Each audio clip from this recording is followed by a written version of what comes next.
Hello students, कैसे हो आप सब। उम्मीद करता हूँ अच्छे होंगे। आज हम लोग एक बहुत बहुत सिंपल टॉपिक पढ़ने वाले हैं जिसको आप अनुभव करते हैं, यहाँ तक कि आपने घर पे कई बार करके देखा है। अच्छे, टॉपिक शुरू करने से पहले ये एक बात बताइए कि आपने कभी पानी गर्म किया? निश्चित रूप से गर्म किया होगा। पानी जैसे आप गर्म करना शुरू करते हैं उसमें से वाष्प निकलता है, वेपर। अगर वो उस वाष्प का जो दाब हो, उसी दाब को कहते हैं वाष्प दाब। लेकिन विज्ञान इतनी सरलता से वाष्प दाब की परिभाषा नहीं देता। आप समझ गए होंगे आज का टॉपिक हम लोग का वाष्प दाब। तो रसायन विज्ञान के हिसाब से क्या है वाष्प दाब, व्हाट इज वेपर प्रेशर। तो आइए जानने की कोशिश करते हैं क्या है वाष्प दाब। टॉपिक बनाइए हमारे साथ और देखिए क्या है वाष्प दाब। आपने एक पात्र लिया, इस पात्र में कोई भी द्रव लिया, वाष्पशील द्रव, ये वाष्पशील द्रव है।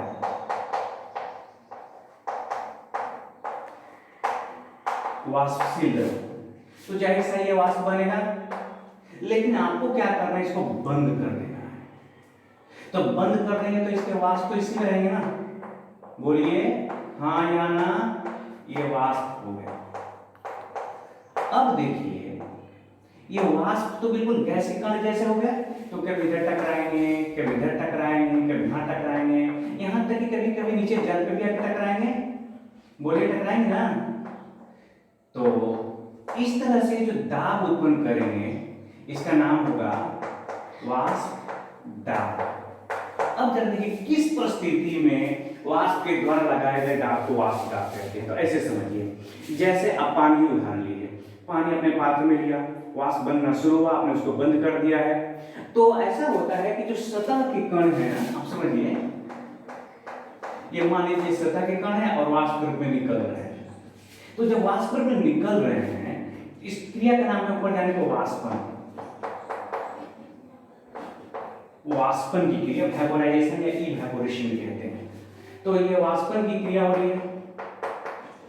अब देखिए इसमें एक और क्रिया हो रही है। जो वाष्प है ये तो कभी कभी आके ये यहां पर भी जल में मिल रहा है, इसको कहते हैं हम लोग संघनन।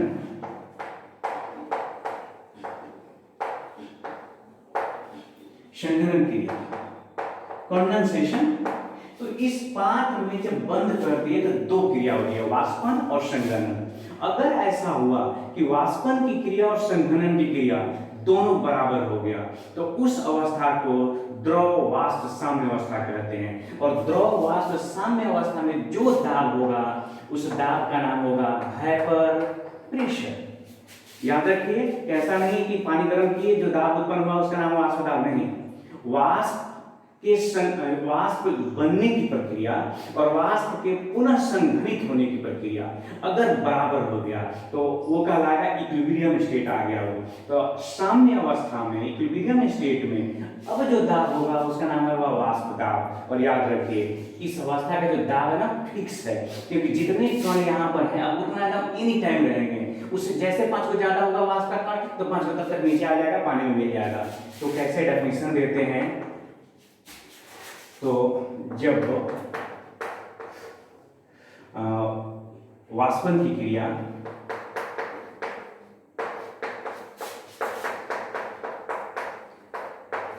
एवं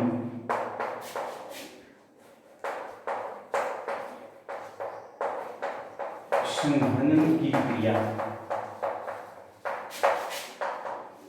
का दर बराबर हो जाए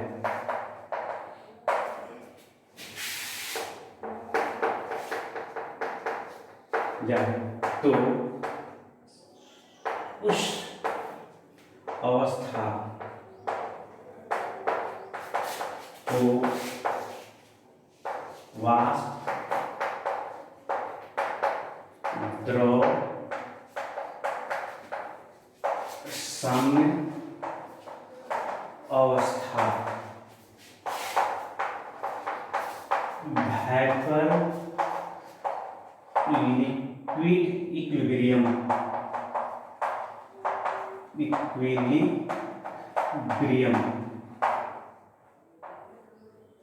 इक्विलिब्रियम कहते हैं। याद रखिएगा, वाष्पन की क्रिया और संघनन की क्रिया, evaporation, rate of evaporation and rate of condensation is equal, then that state is known as vapor liquid equilibrium। उस अवस्था में जब वाष्प दाब साम्य अवस्था आ जाए तो उस अवस्था में जो दाब होगा उसका नाम क्या होगा, वाष्प दाब। तो अब कहेंगे कि वाष्प द्रव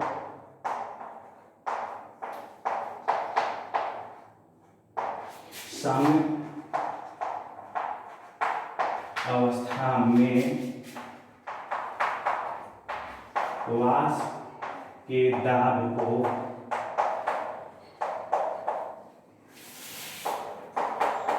वाष्प दाब कहते हैं। अब दो बातें, वाष्प दाब को प्रभावित करने वाले कारक।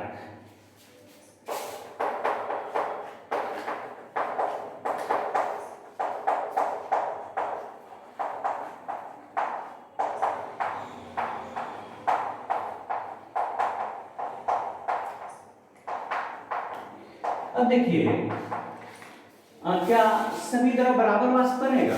बिल्कुल नहीं।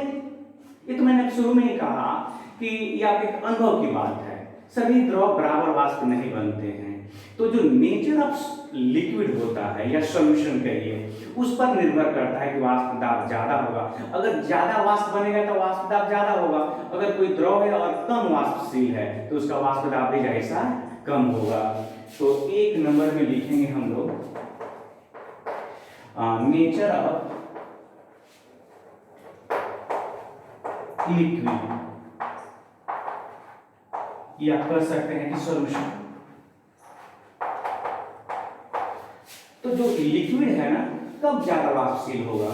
तो जब द्रव के अंतराण्विक जो बल हैं, वो अंतराण्विक बल अगर कमजोर हैं, जैसे मान लीजिए कि एक अणु और दूसरे अणु के बीच लगने वाला बल कमजोर है तो आसानी से टूट के वाष्प बन जाएगा। तो जब अंतराण्विक बल कमजोर होते हैं तो वह द्रव अधिक वाष्पशील होता है। जब द्रव के इंटरमोलिक्यूलर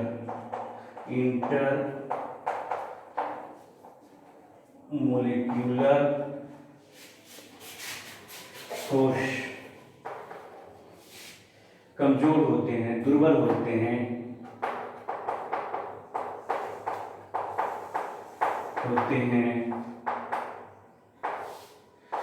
तो वह द्रव अधिक वाष्पशील होता है। बस सिंपल सा बात है, याद रखिए। अगर कोई द्रव है और अंतराण्विक बल उसका कमजोर है तो जल्दी जल्दी वाष्प बनेगा। उदाहरण के तौर पे आप कह सकते हैं कि जो डाई इथाइल ईथर है वो इथेनॉल के तुलना में ज्यादा वाष्पशील है। एग्जाम्पल के तौर पे देखिए, C2H5O फिर C2H5O, हम लोगों ने 11th क्लास में पढ़ा था, क्या नाम है इसका? Di ethyl ether. इस डाइथाइल की डाइथाइल ईथर कोमा C2H5OH के अपेक्षा अधिक वाष्पशील है।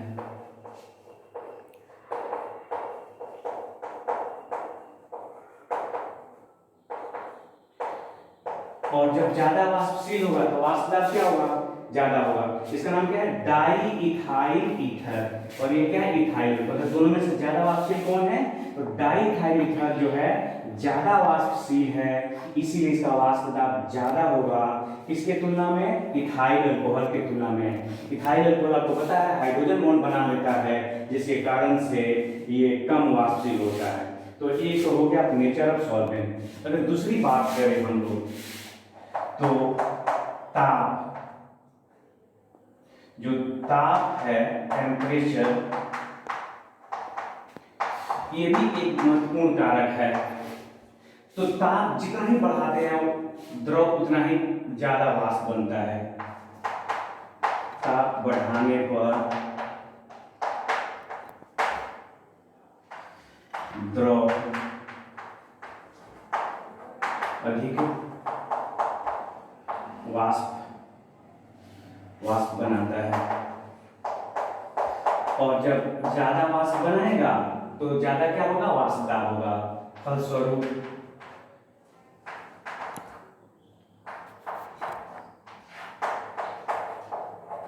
अधिक वाष्प दाब होता है। तो मुख्य रूप से स्टूडेंट्स हम लोगों ने दो देखा फैक्टर, कारक जो प्रभावित करेगा।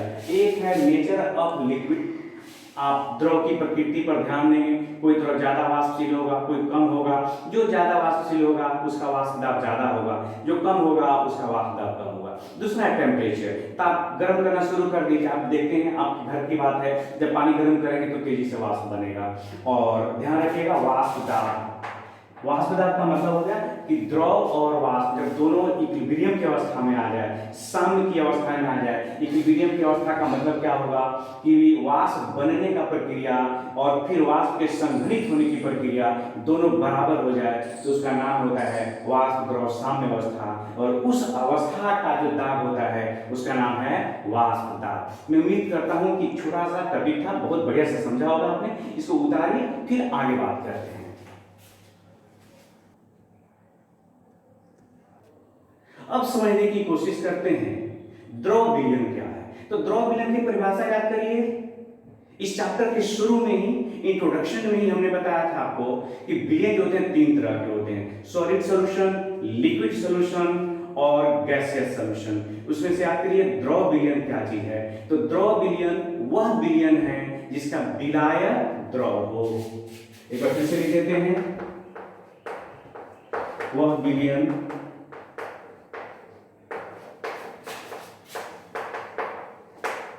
जिसका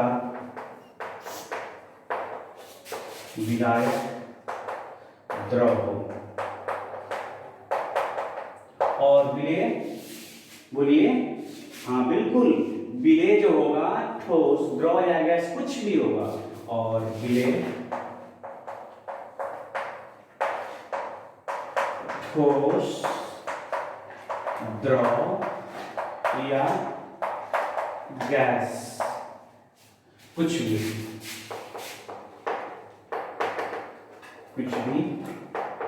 हो सकता है। ठोस हो जाए, द्रव हो जाए, गैस हो जाए, कुछ हो जाए। मतलब सीधा सा है कि आपके पास ये विलायक है, ये विलायक जो होना चाहिए द्रव होना चाहिए। और जो विलेय है, इसमें विलेय जो है आपका ठोस हो जाए, द्रव हो जाए या गैस हो जाए, कुछ भी हो जाए विलेय, तब नाम क्या होगा, द्रव विलयन। अब द्रव विलयन में याद करिए, हम लोगों ने द्रव में गैस की विलयनता के बारे में पढ़ा है। अरे हेनरी लॉ, राउल्ट्स लॉ, यही तो था। तो अगर आपने नहीं पढ़ा होगा तो प्रीवियस वीडियो जाकर देख लीजिएगा। तो गैस जब द्रव में घुलता है तो हम लोगों ने उसके बारे में पढ़ लिया है। अब है कि द्रव में जब द्रव घुले उसके बारे में हम लोग पढ़ेंगे। तो याद, हमने पहले भी आपको बताया है कि हम लोग केवल बाइनरी सॉल्यूशन के बारे में पढ़ना है। बाइनरी सॉल्यूशन माने द्विअंगी विलयन। बाइनरी सॉल्यूशन का मतलब है वह विलयन जिस विलयन में केवल दो घटक हो, माने केवल दो पदार्थ मिलकर के विलयन बना और तीसरा कुछ नहीं हो। तो अगर कोई ऐसा विलयन बनाया गया जिसमें केवल दो घटक हैं तो उसको हम लोग बाइनरी सॉल्यूशन कहेंगे। और हम लोग अगला जो टॉपिक है हम लोगों का वो ये है द्रव विलयन का वाष्प दाब मापना है। एक्चुअली हमें एक और सिद्धांत के बारे में, महत्वपूर्ण सिद्धांत के बारे में पढ़ा जिसका नाम है राउल्ट्स लॉ। तो राउल्ट्स लॉ हम लोग पढ़ने वाले हैं। तो क्या है राउल्ट्स लॉ, इसके पहले हम लोग इस द्रव विलयन को समझ लें। और द्रव विलयन में हम लोग किसके बारे में पढ़ने वाले हैं, द्रव विलयन के बारे में। इसको नोट कर लीजिए, दो लाइन है। फिर आज के वीडियो का आखिरी सेशन और सबसे महत्वपूर्ण चीज, द्रव विलयन का वाष्प दाब, hyper pressure of liquid solution, जिसको राउल्ट्स लॉ के नाम से जाना जाता है। तो हम लोग आज समझने वाले हैं क्या राउल्ट्स लॉ। तो हमारे पास दो विलियन होने चाहिए, द्रव होने चाहिए, लेकिन शर्त है कि दोनों वाष्पशील होना चाहिए। हम लोग कहेंगे द्रव ए या घटक याद रखिए, द्रव है ये, घटक ए है, वाष्पशील घटक है,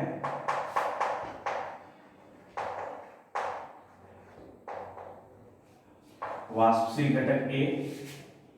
एक और द्रव हमने लिया और उसका नाम दिया बी, ये भी वाष्पशील है, घटक बी। द्रव ए, द्रव बी। ध्यान रखिएगा जो घटक हो क्या है, तो द्रव है, द्रव की अवस्था में घटक है दोनों। तो जब ये द्रव है तो और वाष्पशील है तो वाष्प बनेगा ना, तो ये शुद्ध है बिल्कुल। इसका वाष्प दाब है, मान लेते हैं Pa0। ए है कंपोनेंट ए के लिए, ये नॉट बता रहा है कि प्योर स्टेट है। इसके लिए क्या है, तो वाष्प दाब इसके लिए भी है, जाहिर सा Pb0 हो जाएगा। तो आपने मान लिया वाष्प दाब शुद्ध अवस्था में घटक ए का वाष्प दाब बराबर Pa0, और यहां पर भी शुद्ध अवस्था में घटक बी का वाष्प दाब Pb0। ये मान लिया गया, याद रखिएगा, माना, ऐसा आपने मान लिया। अब क्या करते हैं, दोनों को मिलाते हैं और मिश्रण बनाते हैं, विलयन बनाते हैं। तो इस विलयन में दो को द्रव हुआ,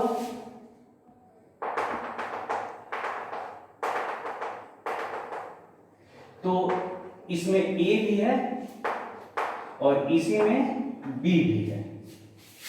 तो जब विलयन में आ गया तो अगर ये ऐसे वाष्पशील है तो विलयन में भी वाष्प बनेगा। तो हम लोग इसे मान लेते हैं, माना यहां पर जो वाष्प बना A के लिए मान लिया हमने कि यह Pa पार्शियल प्रेशर और उसमें से Pb पार्शियल प्रेशर। तो हमने मान लिया, माना विलयन में घटक ए का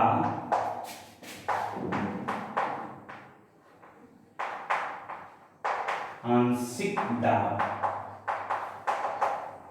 Pa, और इसी तरह से विलयन में घटक B का आंशिक दाब P। एक बात और मान लेते हैं, इस विलयन में जो A है घटक A, उसका मोल अंश क्या है। विलयन में घटक A का मोल अंश बराबर काइए, सिमिलरली घटक B का मोल अंश क्या मान लें, बिल्कुल हाँ, काई B। अब देखिए राउल्ट का नियम क्या कहता है। तो राउल्ट का नियम कहता है कि विलयन में जो अंश, मोल अंश है घटक का, और जो वाष्प दाब बना, आंशिक वाष्प दाब, दोनों एक दूसरे के डायरेक्टली प्रोपोर्शनल होते हैं। तो राउल्ट के नियम के अनुसार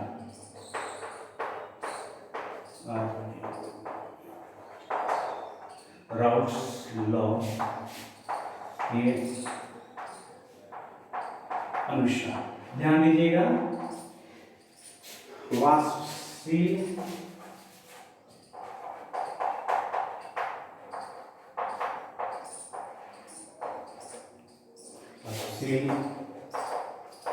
द्रवों के विलयन में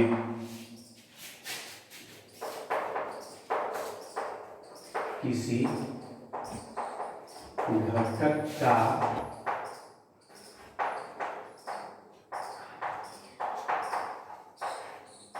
आंशिक वाष्प दाब विलयन में उस घटक के मोल अंश के समानुपाती होता है। हाँ, मैं उम्मीद करता हूं कि लाइन बहुत सिंपल है, समझ रहे होंगे। ये लाइन क्या कर रहा है कि इसमें पदार्थ ए और बी है, दोनों ध्रुव हैं। इसमें जब घुला हुआ है ए, तो विलयन में कितना घुला हुआ है, ज्यादा घुलेगा कम घुलेगा, जब डिपेंड करेगा कि इसका पार्शियल प्रेशर कितना है। अगर पार्शियल प्रेशर ज्यादा होगा तो विलयन में ज्यादा घुलेगा। हाँ, अगर पार्शियल प्रेशर कम हुआ, आंशिक वाष्प दाब कम हुआ, तो विलयन में कम घुलेगा। तो नियत ताप पर ध्यान रखना है, ये खास टेम्परेचर के लिए। तो राउल्ट कहते हैं कि वाष्पशील द्रवों के विलयन में किसी भी घटक का जो आंशिक वाष्प दाब है वो डिपेंड करता है किस पे, तो मोल अंश के, विलयन में उसके मोल अंश के, और वो डायरेक्टली प्रोपोर्शनल होता है।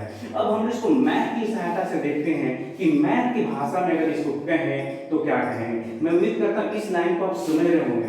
इसका मतलब ये हुआ कि विलयन में जो पदार्थ जितना ही ज्यादा वाष्प बनाएगा, विलयन में उसका मोल अंश उतना ही ज्यादा होगा। इसे आप नोट करिए, फिर इसको मैथ की दृष्टि से भी पूरा करते हैं।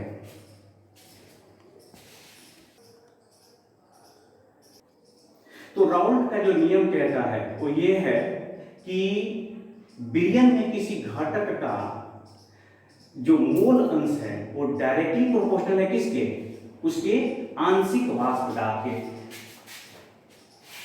Partial vapour pressure, vapour pressure of any component of solution is directly proportional to their mole fraction in solution, to their mole fraction in solution।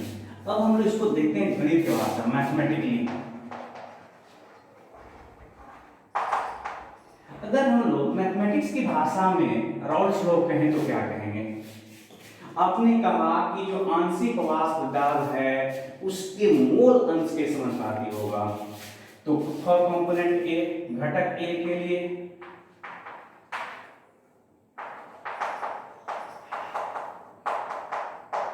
क्या लिखेंगे, आंशिक वाष्प दाब पी ए डायरेक्टली प्रोपोर्शनल का ये। इसको आप लिख सकते हैं पी ए कांस्टेंट लगाते हैं, या पी ए नॉट कांस्टेंट होता है का ए। इसको आप इक्वेशन 1 समझिए। घटक बी के लिए क्या होगा बोलिए, पी बी समानुपाती का B equal to P B naught chi B. अब ऐसा करते हैं कि दोनों को जोड़ते हैं, लेकिन दोनों को जोड़ने से पहले तो सर डाल्टन को याद करते हैं। डाल्टन क्या कहते हैं कि किसी भी विलयन में कुल विलयन का जो वाष्प दाब होता है, कुल वाष्प दाब, वह कुल आंशिक दाबों के जोगफल के बराबर होता है। तो राउल्ट के नियम के अनुसार, डाल्टन के, according to Dalton's law of partial pressure, Dalton के पार्शियल प्रेशर का नियम क्या कहता है? कुल घटकों के आंशिक वाष्प दाब, विलयन का कुल वाष्प दाब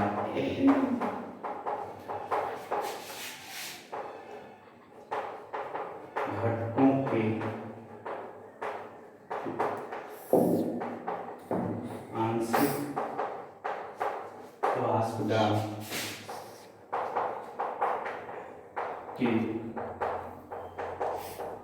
योगफल के बराबर होता है।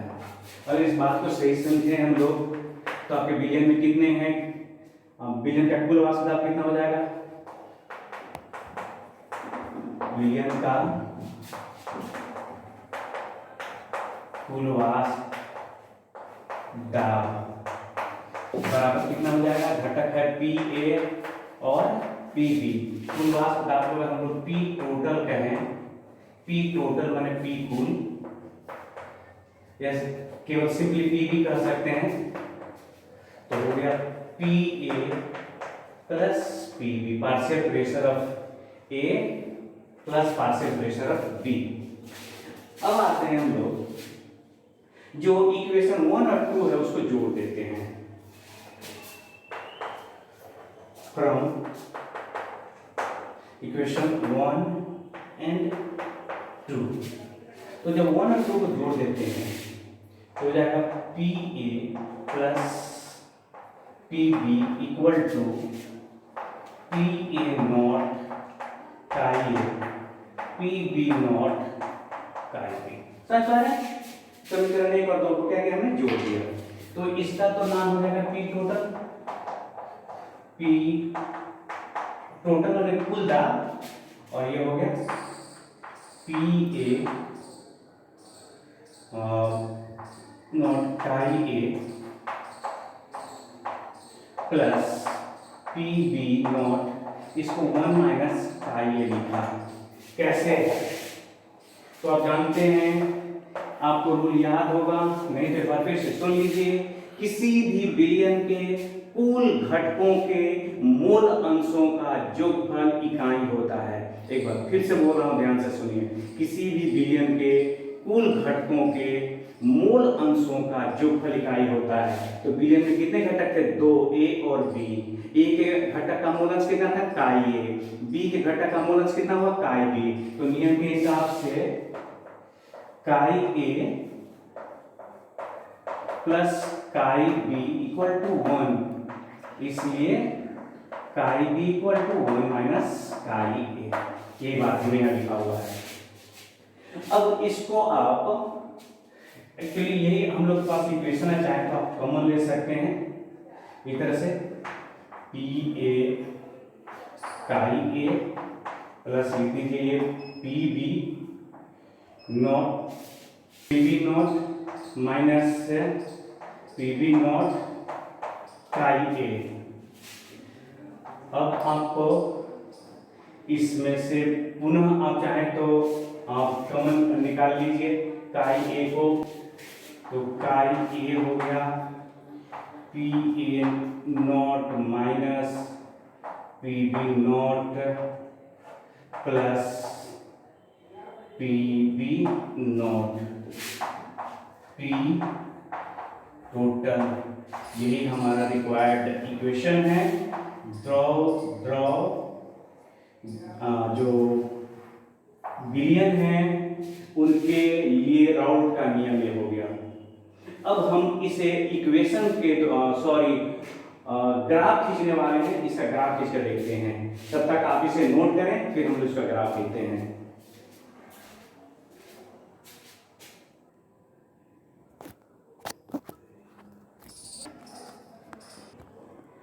अगर हम लोग इसे चाहें तो ग्राफ के रूप में दिखा सकते हैं। देखिए ये y है, ये आपके लिए c है, ये m है और ये x है। एक वीडियो बनाएंगे जिसमें हम आपको सरल रेखा का ग्राफ खींचना सिखाएंगे। बस आज नहीं, y हो गया, y की जगह क्या है? p टोटल आपके पास एक्स के लिए क्या है, तो काई ए, और सी के लिए पी वी नॉट, और tan theta P V not minus P V not. इसको आप ग्राफ के रूप में, अगर आपको एक ही अगर कंपोनेंट जो था शुद्ध अवस्था में, जैसे आपने लिखा कि P A equal to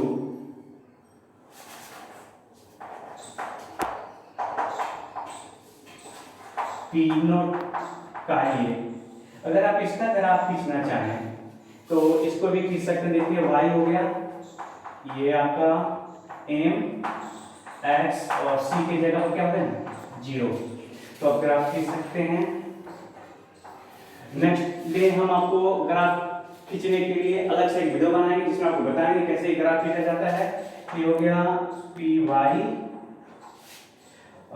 x की जगह पर क्या है काई ए, सी शून्य मतलब यहाँ जाएगा, और tan theta equal to P A naught. आज इतना ही, फिर नेक्स्ट डे कुछ दूसरे टॉपिक के साथ मिलेंगे।